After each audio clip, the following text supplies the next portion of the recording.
Okay mga lods, uwian na mga lods. Umuwi na ako dito sa may bahay namin. Nauna na sa akin si Kabugoy Arnel kasi may binili pa ako sa 7-Eleven mga lods. Susurprisahin ko yung nagbe-birthday ngayon mga lods, si Kabugoy Arnel. Ayan, kanina pa yan nakauwi mga lods. Susurprisahin ko, may binili ako sa kanya mga lods. Ayan, ito pala yung nirerentahan namin bahay mga lods. Yan, may sinampay pa. Okay, Kabugoy Arnel, happy birthday.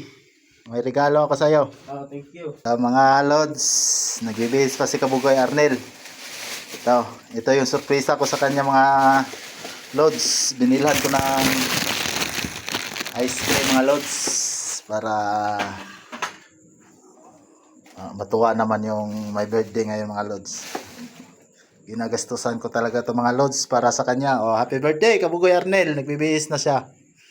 Ito yung pa-birthday ko sa iyo, Kabugoy Arnel.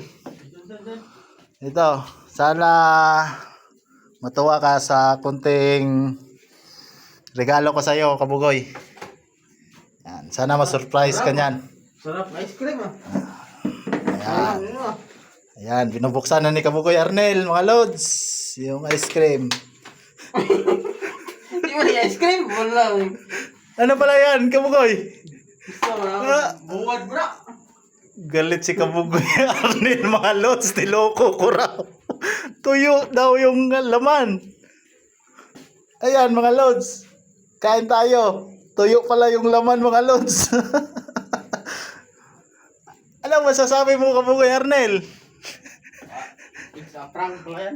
Prank lang pala. Thank you sa panonood mga lods. Sana Pala yan. Ano eh. naloko ko si Kabugoy Arnel. Salamat sa panonood.